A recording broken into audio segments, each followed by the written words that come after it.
스바냐 3장 14절로 20절 말씀 보겠습니다. 시온에 따라 노래할지어다. 이스라엘아 기쁘게 부를지어다. 예루살렘 따라 전심으로 기뻐하며 즐거워할지어다. 여호와가 내 형벌을 제거하였고 내 원수를 쫓아냈으며 이스라엘 왕 여호와가 내 가운데 계시니 내가 다시는 화를 당할까 두려워하지 아니할 것이라. 그날에 사람이 예루살렘에 이르기를 두려워하지 말라. 시온아 내 손을 들어 떨이지 말라. 너희 하나님 여호와가 너희 가운데에 계시니 그는 구원을 베푸실 전능자시라. 그가 너로 말미암아 기쁨을 이기지 못하시며 너를 잠잠히 사랑하시며 너로 말미암아 즐거이 부르며 기뻐하시리라 하리라. 내가 절기로 말미암아 근심하는 자들을 모으리니 그들은 내게 속한 자라. 그들에게 지어진 짐이 치욕이 되었느니라. 그때 내가 너를 괴롭게 하는 자를 다 벌하고 저는 자를 다 구원하며 쫓겨난 자를 모으고 온 세상에서 수욕받는 자에게 칭찬과 명성을 얻게 하리라. 내가 그때에 너희를 이끌고 그때에 너희를 모을지라. 내가 너희 목전에서 너희의 사로잡힘을 돌이킬 때에 너희에게 천하 만민 가운데서 명성과 칭찬을 얻게 하리라. 여호와의 말이니라. 아멘. 오늘 하나님 말씀의 제목은 우리 가운데 계신 하나님이라는 제목으로 저와 여러분이 함께 은혜를 나누겠습니다. 오늘 3월 1일이기도 하고 사순절의 첫 번째 주일이기도 한데 3.1절 생각도 사순절의 분위기도 낼 수 없을 만큼 우리 마음이 위기 가운데 있음이 우리가 짐작할 수 있죠. 저는 오늘도 이 자리에 이날에 우리 주님이 함께 하심을 그래도 믿습니다. 그리고 오늘 말씀을 통해서 우리가 새 힘을 얻고 각자의 자리에서 지금까지 하지 못했던 목놓아 우는 사순절이 되기를 간절히 소망합니다. 사순절 기간의 회개가 하늘 보좌까지 올라가서 그 향기로운 기도의 향기가 주님의 마음을 감동시키기를 간절히 소망합니다. 여러분, 기도는 믿음이라는 것을 가지고 하는 것이 기도예요. 할렐루야. 기도는 그냥 맹목적으로 하는 것이 아니라 믿음이라는 것이 우리 마음에 품고 기도할 때에 그 기도가 이루어집니다. 믿음이 없는 기도는 효력이 없죠. 믿음을 가진 기도가 지금은 꼭 필요한 것 같습니다. 중세의 어느 사제가 늘 정해진 시간에 성전에 들어가 기도를 했다고 그래요. 그런데 매일 반복되던 그의 기도는 형식적인 기도가 되고 말았어요. 어느 날 맨날 그 시간에 기도하다 보니까 새벽마다 기도하다 보니까 그 기도가 정작 하나님 앞에 기도하는 것이 아니라 형식이 되었어요. 하나님의 기도를 들으신다는 생각을 어느 날부터 하지 않고 그저 그 시간이 되면 맹목적으로 나가서 기도했습니다. 그런데 어느 날 여느 때와 마찬가지로 정해진 시간에 성전에 들어가서 기도를 하게 되었는데 살아계신 하나님 나의 기도를 들으소서. 살아계신 나의 하나님 나의 소원을 들어주소서. 살아계신 나의 하나님 우리에게 복을 내리소서. 그날도 그냥 기도하고 있었어요. 그때 갑자기 분명하게 생생하게 귀에 들리는 거예요. 그래 내가 여기 있다. 기절했대요. 왜 기절했을까요? 놀라서 기절했대요. 한 번도 하나님이 내 말에 응답해 줄 거라고 생각을 못했는데 갑자기 하나님이 그래 내가 여기 있다. 그러니까 놀라가지고 기절한 거예요. 여러분, 믿음이 없는 기도는 이렇게 주님이 나타나도 이게 믿어지지 않고 깜짝 놀랄 일인 거예요. 기대하지도 않았던 응답이 사실로 나타나니까 기절해서 자빠진 거예요. 이것은 하나님을 믿는다고 하면서 실제로 믿음이 없어 기도한 아주 단편적인 예라고 할 수 있습니다. 오늘 우리의 기도는 하나님을 분명히 의식하고 드리는 기도이지 여러분 이 어느 사제처럼 그저 중언부언하는 형식적인 기도인지 우리가 새삼 생각해 봐야 합니다. 우리가 믿고 의지하는 하나님은 멀리 하늘에만 계신 분이 아니고 바로 우리 가운데 계셔서 지금도 우리의 기도를 들으시는 분인 줄로 믿습니다. 하나님이시기 때문에 우리의 눈으로 직접 볼 수는 없지만 늘 우리와 함께 우리 가운데 계신 줄로 믿으시기를 바랍니다. 지금 이 순간에도 하나님은 우리 가운데 계셔요. 여러분의 10년 가운데 여러분들이 얼굴을 가렸다고 해서 마스크를 썼다고 해서 하나님이 여러분을 못 알아보는 게 아니에요. 우리 가운데 계시고 우리의 신음소리, 우리의 답답함, 지금 우리의 불안함, 이거 다 하시고 우리 기도에 응답하실 준비가 되신 분이라는 것이죠. 우리 가운데 계신 하나님께서 우리를 위해서 하시는 일이 무엇이겠어요? 오늘 말씀을 통해서 하나님이 우리 가운데 계시다는 것이 무엇을 뜻하는 것이며 하나님이 지금도 우리를 위해서 무엇을 하시는지 배울 수 있기를 소망합니다. 먼저 오늘 본문 15절 중반에 보니까 이스라엘 왕 여호와가 내 가운데 계시니라 라고 했죠. 이스라엘 왕 여호와가 내 가운데 계시니, 또 17절 상반절에도 너희 하나님 여호와가 너희 가운데 계시니 라고 했어요. 오늘 본문 당시에 이스라엘의 처한 상황을 짐작해 볼 때 하나님이 이 약속은 그들에게 더할 나위 없이 심히 되었던 것을 알 수가 있습니다. 왜냐하면 스바냐 선지자의 예언처럼 그들은 조만간 바벨론에게 멸망당할 처지에 놓였기 때문에 그래요. 그러한 절박한 상황 속에서도 하나님이 우리 가운데 계시다, 우리 가운데 계신다, 너희 가운데 계시다, 너희 가운데 계시다, 바로 우리 가운데 계시다는 것이죠. 이 약속의 말씀은 커다란 위로와 힘이 되었어요. 우리가 살아가는 인생이 아무리 힘겹고 어려워도 주님이 우리와 함께 계신다는 사실을 믿는다면 험난한 인생도 능히 극복해내며 믿음으로 승리하게 될 줄로 믿습니다. 예수 그리스도를 말씀이 육신이 되어서 우리 가운데 거하셨어요. 지금 보혜사 성령을 우리에게 부으시고 그 성령님이 여러분의 삶을 도우시는 줄로 굳게 믿으시기를 바랍니다. 오늘 본문 14절에 보니까 시온에 따라 노래할지어다, 이스라엘아 기쁘게 부를지어다, 예루살렘 따라 전심으로 기뻐하며 즐거워할지어다 라고 표현했어요. 시온의 딸, 이스라엘, 또 뭐라고 그럽니까? 예루살렘에 따라 이렇게 표현하죠. 오늘날 예수 그리스도를 믿는 성도들을 말하는 것인데, 주님이 기쁨 갖기가 힘든 상황이었지만 하나님은 그래도 내가 너와 함께 하셨다는 사실을 스바냐 선지자를 통해서 지금 말씀하고 계신 것입니다. 이 같은 표현은 하나님께서 우리를 얼마나 사랑하시는지를 보여주는 거예요. 야, 따라. 굉장히 자상하게 우리를 부르고 계시잖아요. 그러게 우리는 언제나 이 말씀을 듣고 또 항상 기뻐하라는 말씀을 환난 중에서도 지킬 수 있기를 간절히 소망합니다. 언제나 우리와 함께 계시는 하나님을 믿고 그 무엇 앞에서도 두려워 떨지 말고 당당히 믿음의 자녀답게 살아가는 성도들이 되기를 주님의 이름으로 축원합니다. 참 재밌는 게 지금 환자가 저 밑에 지방이 많이 늘고 있고 사실은 위에 지방은 그렇게 막 확산되고 있지는 않아요. 그런데 지금 한 신천지 그분들이 지금 한 4,000명 정도 대기 중이라고 하잖아요. 유상 증세가. 근데 왜 교회가 겁을 먹고 있는지 모르겠어요. 신천지에 큰 일이 벌어졌는데 거기에 불이 나서 지금 그 집이 다 타고 있죠. 예를 들어서 우리가 강 건너 지금 불이 나서 타고 있어요. 그런데 강 건너 사람들이 두려워 떨고 있어요. 강 건너 불구경하네, 이 뜻이 뭡니까? 강이 있으니까 불이 넘어오질 못하잖아요. 그런 태도를 취하고 우리 믿음의 사람들이 조금 믿음을 가지면 저는 좋겠어요. 어떻게 믿음의 사람들이 더 움츠리고 두려워하고 떨고 있죠.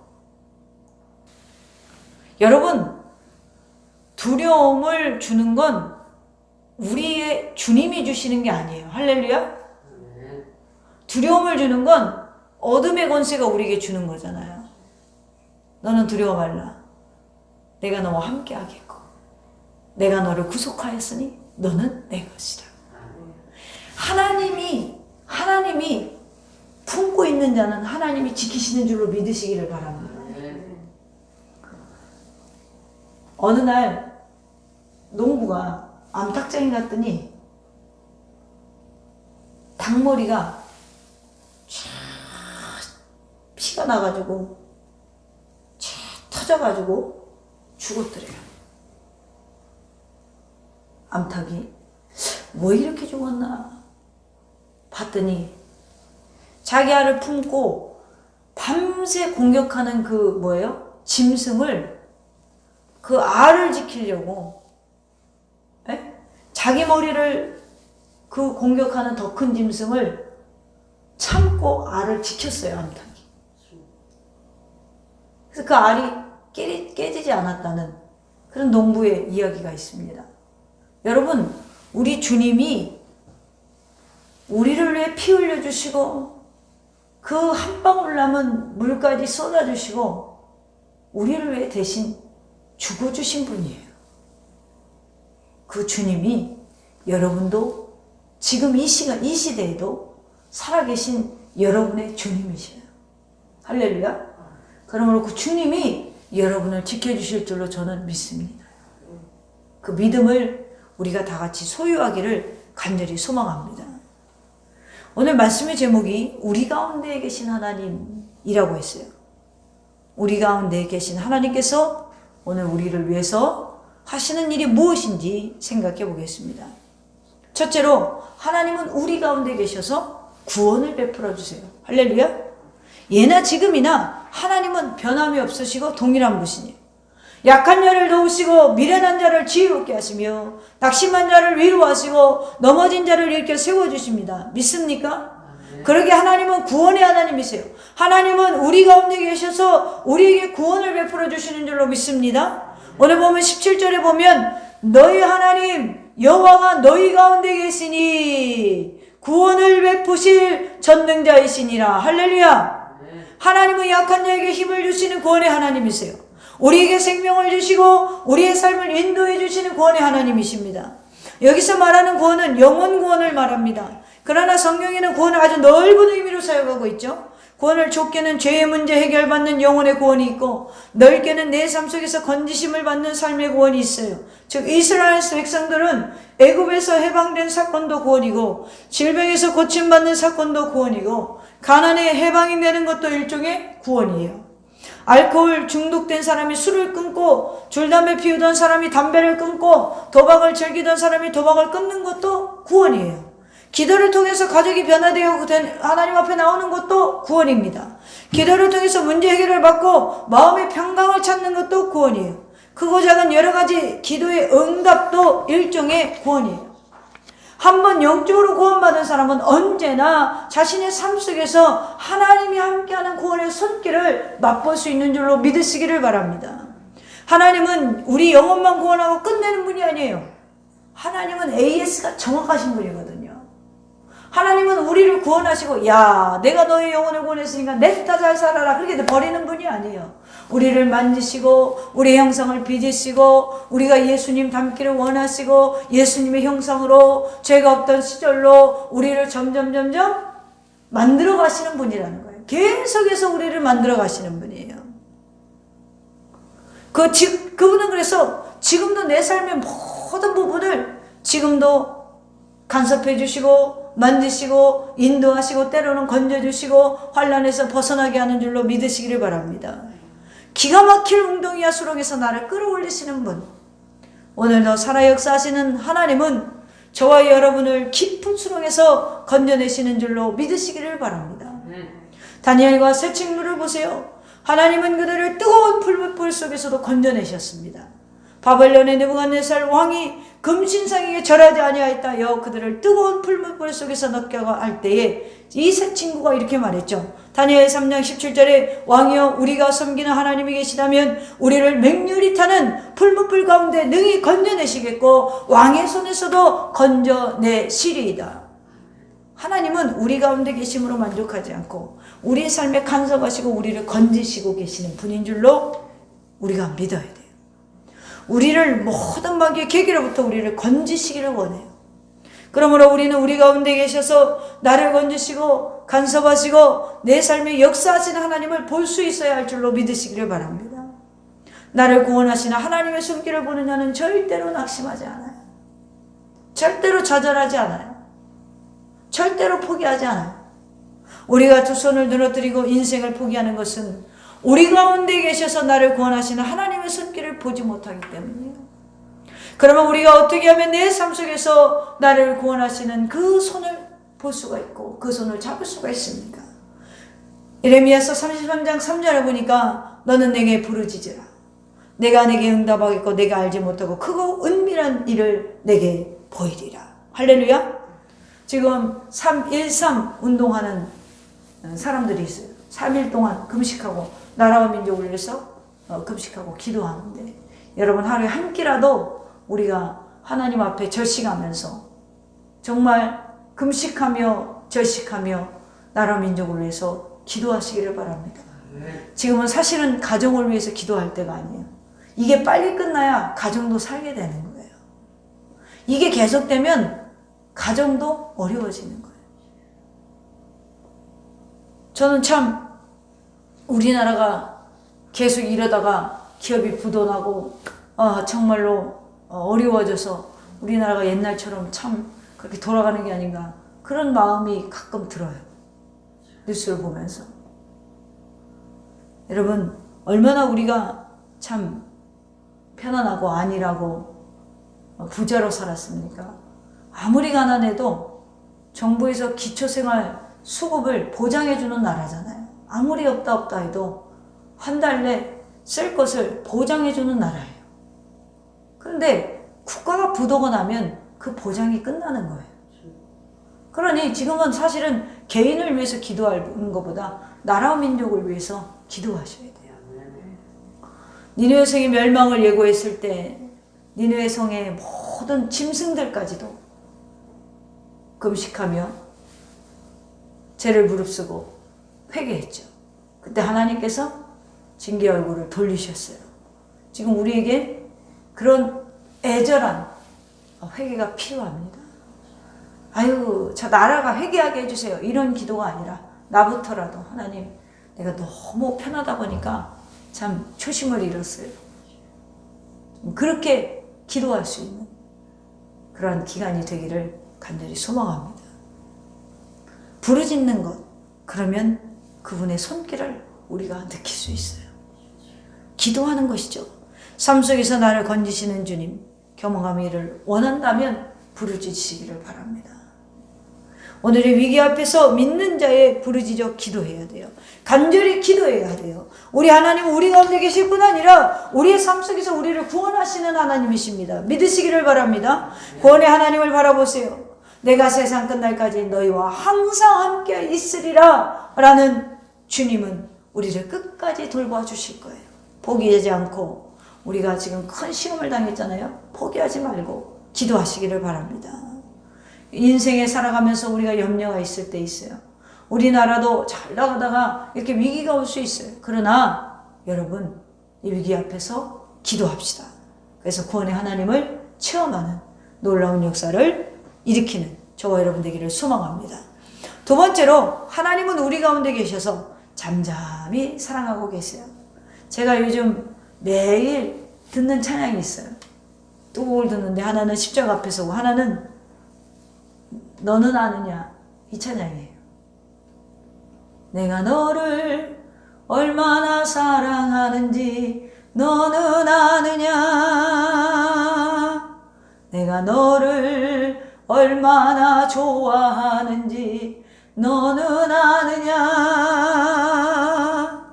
내가 너를 얼마나 기다렸는지 너는 아느냐.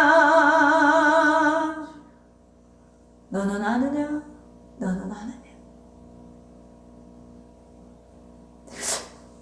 예수님이 나를 너무 사랑해서 여러분 너무 사랑하는 대상이 있잖아요. 우리도 할머니는 손자가 그렇게 사랑스러울 것이고 또 사랑에 빠진 연인은 그 이성이 상대방이 그렇게 사랑스러울 거예요. 그죠? 자식을 낳은 어머니는 그렇게 그 아이를 품에 안고 그렇게 사랑스러울 거예요. 그런 마음으로 주님이 내게 속삭이는 것 같아요. 내가 너를 얼마나 사랑하는지, 내가 너를 얼마나 좋아하는지, 내가 너를 얼마나 기다렸는지 너는 아느냐. 우리가 하나님 앞에 마음이 바로 서기를 하나님이 얼마나 기다리고 계시겠어요. 얼마나 손을 붙잡고 못 빠지게 우리를 기다리고 계시겠어요. 자식이 잘못하면 부모는 그냥 두지 않죠. 지적하고 훈계하고 때로는 매를 들기까지 합니다. 그래서 히브리서 12장 7절에 이미 예고했죠. 너희가 참으면 징계를 받기 위함이라 하나님의 아들과 같이 너희를 대우하시나니 어찌 아비가 징계하지 않는 아들이 있으리요. 징계는 다 받는 것이오늘 너희에게 없으면 사상자의 친아들이 아니니라. 사랑하는 자식을 징계하는 것은 부모가 해야 할 마땅한 의무예요. 잘못을 보고도 마냥 덮어두기만 한다면 그것은 자식을 참으로 사랑하는 것이 아닙니다. 진정으로 자식을 사랑하려면 잘못을 지적해주고 징계할 수 있어야 돼요. 제가 인생에서 방황하고 하나님을 알았지만 하나님의 손에서 벗어나고 싶었던 적이 있었어요. 하나님 손에서 벗어나고 싶어서 몸부림을 치던 시절이 있었어요. 하나님 제발 나 좀 놔주세요. 우리 가정 좀 놔주세요.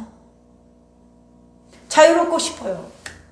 나는 세상에서 잘 먹고 잘 살고 내 세상에서 정말 성공하고 싶어요. 그럴 때가 있었어요. 그 큰 손에서 벗어나려고 얼마나 노력을 했는지, 쥐고 있는 손을 놓지 않는 그 주님 때문에 제 온 몸과 온 마음과 온 삶은 세상을 향하는 그 마음 때문에 상처투성이었어요. 그리고 인생의 패배의 쓴맛을 보고 있을 때 저희 어머니가 다가와서 손을 이렇게 잡으면서 이렇게 말씀하시더라고요. 나랑 한 번만 기도하러 가자.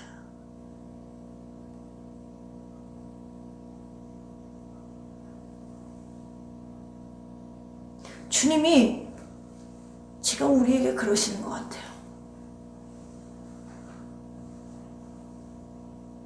한 번만 나를 봐주지 않겠니? 한 번만 너희들의 마음을 나를 향해 주지 않겠니? 위기 앞에서 두렵고 떠는 것이 아니라 좀 너를 위해서 피 흘리고 땀 흘리고 너를 위해 십자가에 못 박힌 나를 좀 봐주지 않겠니? 봐주지 않겠니? 교회 나와서 예배를 드리고 안 드리고가의 문제가 아니에요. 우리의 마음이 주님을 보지 못했어요. 주님을 바라보지 못했어요.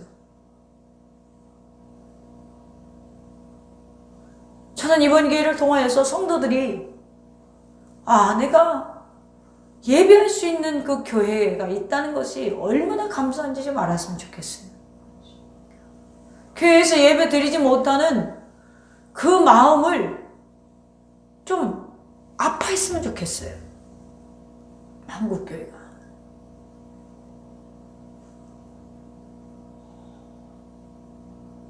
여러분, 주님은 오늘 이걸 기다리시는 거예요. 넌 나를 좀 바라봐 주지 않겠니? 내 손 잡고 한 번만 일어나 주지 않겠니?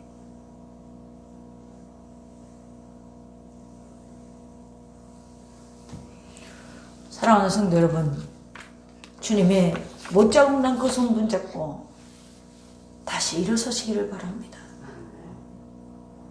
각자의 자리에서 누구보다 마음만큼은 주님을 향할 수 있는 그러한 신앙으로 돌아오시기를 바랍니다. 내가 너를 얼마나 사랑하는지 너는 아느냐?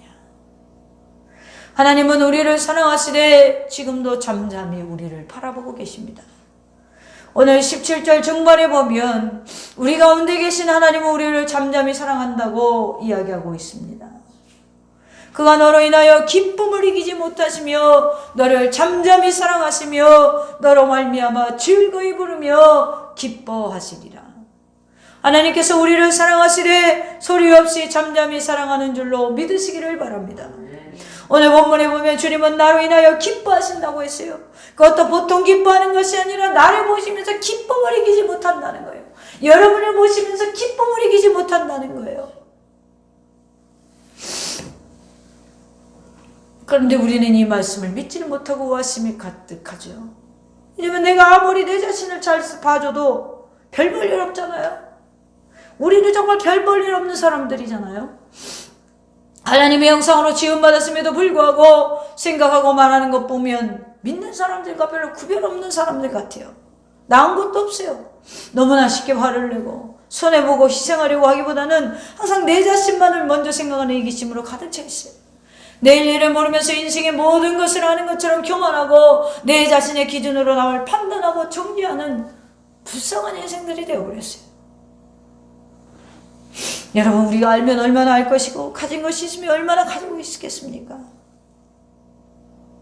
공부를 했으면 얼마나 공부했다고 서로 다른 신학사상으로 비판하고 정죄하고 판단하는 우린 너무나 교만한 인간입니다.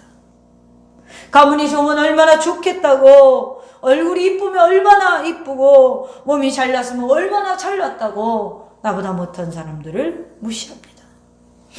여러분, 무엇 때문에 지금 나의 연약함을 보지 못하고 있습니까? 여러분, 나같이 못나고 나같이 정말로 교만하고 나같이 죄에 장아친 나를 주님은 나를 보고도 기쁨을 이기지 못한다는 거예요. 저와 여러분을 사랑하시는 주님, 다른 이유가 없어요. 나를 사랑하니까.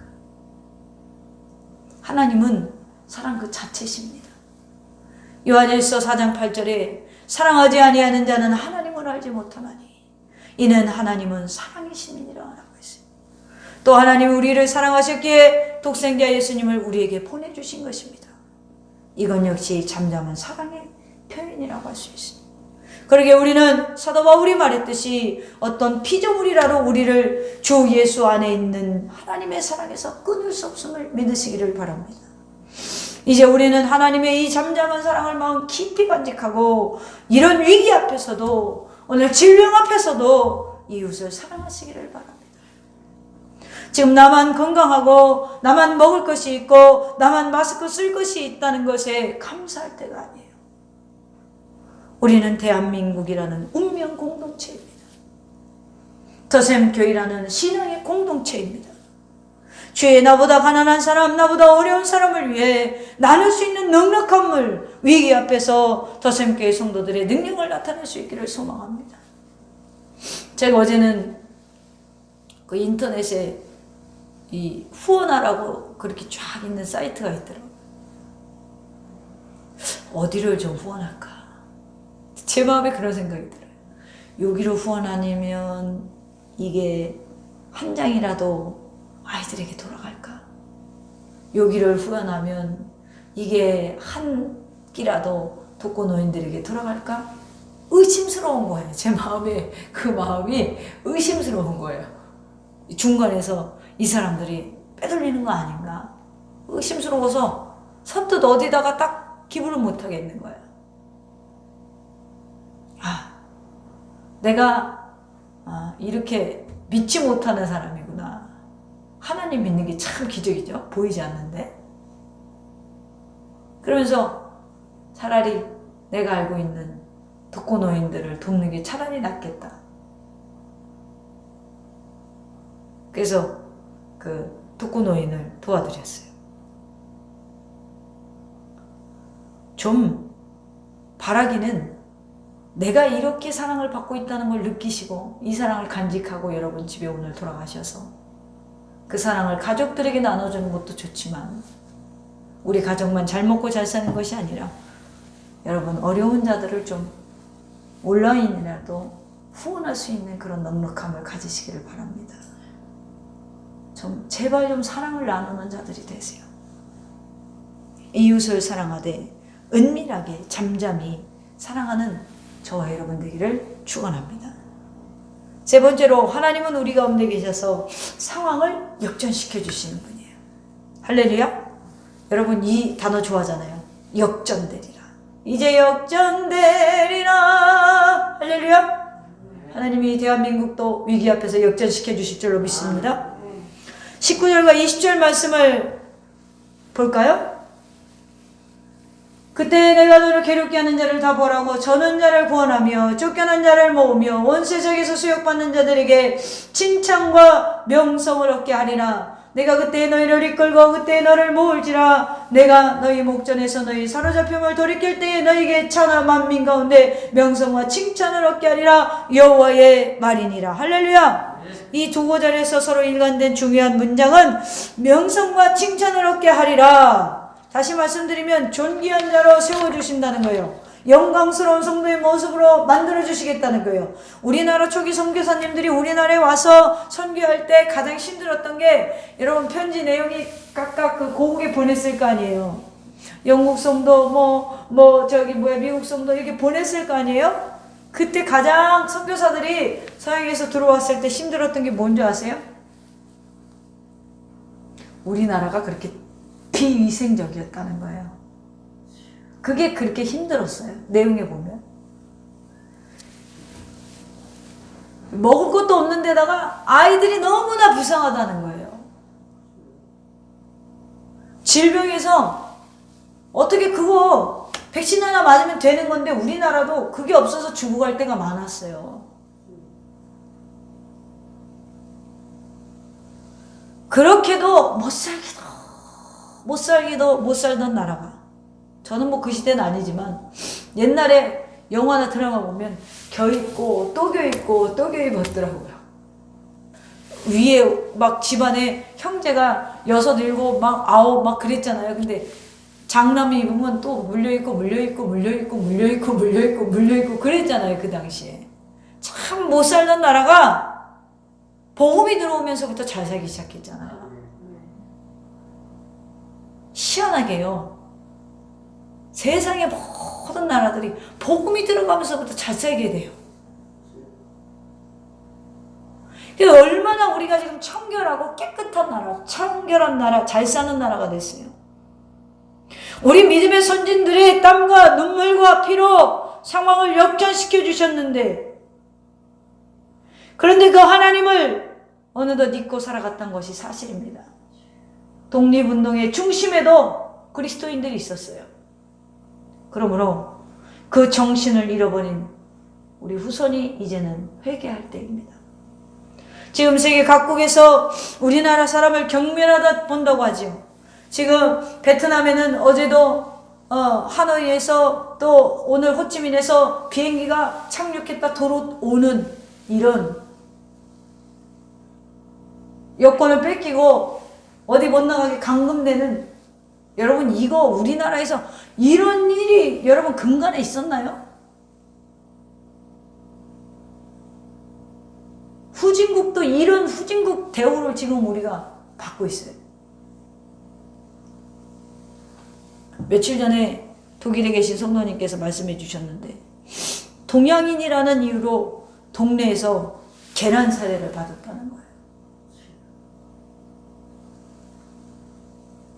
바닥에 떨어져 있어요. 그러나 저는 믿어요. 이제 역전되리라 믿어요. 지금은 그래도 주님이 하시면 상황을 역전시켜 주실 것입니다. 다시 모두가 오고 싶은 대한민국이 될 것입니다. 우리는 이런 소망을 가지고 살아가는 성도입니다. 비록 지금은 우리의 삶이 초라하고 보잘것이었고 더군다나 우리를 대적하는 원수에게 찢기고 상한 모습이라 할지라도 우리 가운데 계신 하나님은 언젠가 우리로 하여금 명성과 칭찬을 얻게 하시는 분이에요. 믿으시기를 바랍니다.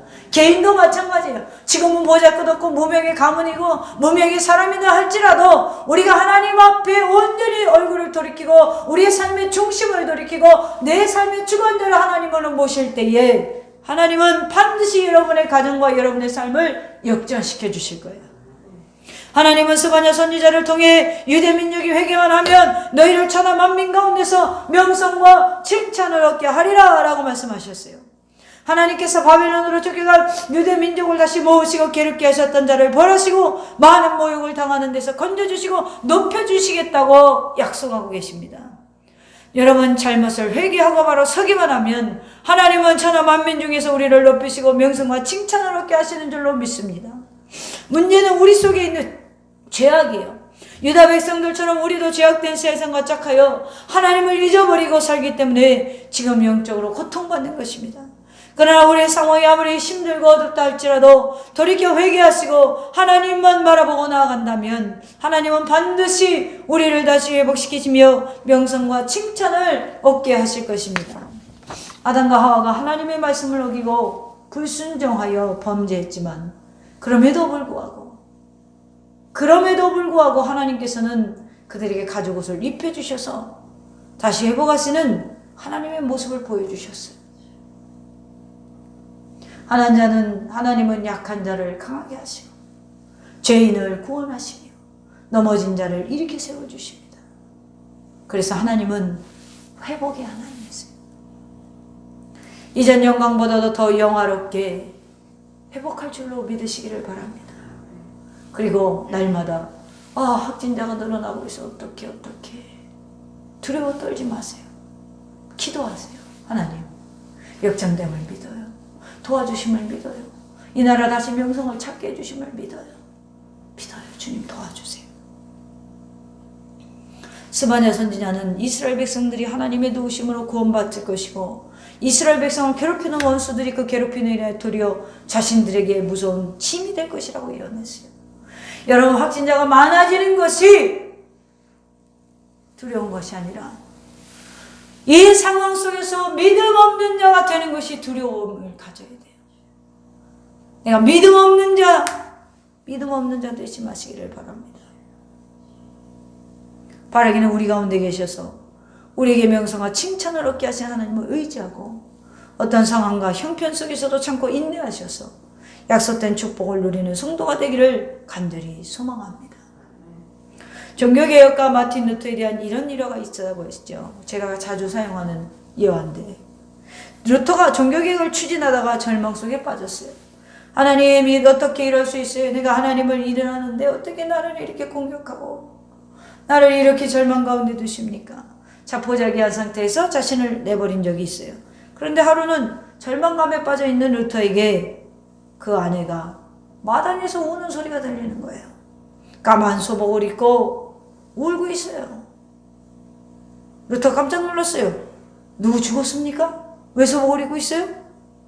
그러니까 부인이 당신이 믿는 하나님이 죽었기 때문에 내가 이렇게 울고 있어. 그랬다는 거예요. 그래서 루터가 이 여자가 미쳤나? 하나님이 죽을 수 있습니까? 그랬더니 마틴 루터의 부인이 이렇게 말했대요. 하나님이 죽지 않으면 천하의 루터가 이렇게 좌절할 수 있습니까? 여러분, 살아계신 하나님을 왜 죽은 하나님으로 만들고 계십니까? 왜 절망하십니까? 좌절하십니까? 이 상황 속에서, 모든 상황 속에서 주시는 하나님의 섭리를 깨닫고 이 때가 지나가도록 기도하시기를 바랍니다. 루터는 이 아내의 말을 듣고 깨달았어요. 그리고 다시 일어나 시작했습니다. 그때 지어 불렀던 찬송가가 내 주는 강한 성이요 방패와 병기 되시니. 2절에 보면 이런 가사가 있어요. 내 힘만 의지할 때는 피할 수밖에 없도다. 힘있는 장사 나와서 날 대신하여 싸운다. 이 장수 누군가? 바로 예수 그리스도. 절망적인 상황에서 하나님이 함께 하심을 믿고 결국 루터는 종교개혁을 성공적으로 마무리할 수 있었던 일화가 있습니다. 오늘 왜 절망만 보십니까? 그 절망 속에서 함께 하시는 주님을 바라보시기를 바랍니다. 주님이 우리와 함께 지금도 일하고 계심을 믿으시기를 바랍니다. 여러분, 이 또한 지나갈 것입니다. 사랑하는 성도 여러분, 우리는 혼자가 아닙니다. 왜냐하면 하나님이 우리 가운데 계십니다. 이 나라의 민족 가운데 계십니다. 더샘교회 공동체 가운데 계십니다. 오늘 17절 다시 봅니다. 너희 하나님 여호와가 너희 가운데 계시니 그는 구원을 베푸실 전능자시라. 그가 너로 말미암아 기쁨을 이기지 못하시며 너를 잠잠히 사랑하시며 너로 말미암아 즐거이 부르며 기뻐하시리라. 하나님, 오늘 말씀을 통하여 어떤 상황과 형편 속에서도 우리가 낙심하지 않기를 원하십니다. 하나님의 사랑은 실로 뜨거운 그 뜻하신 바를 이루시는, 감히 측량할 수 없는 대로 하나님은 계획하고 나아가시는 분이에요. 이 상황 속에서 주님의 일하심을 보시고 우리가 할 수 있는 것은 회개하며 나라와 민족을 위해서 기도해야 합니다.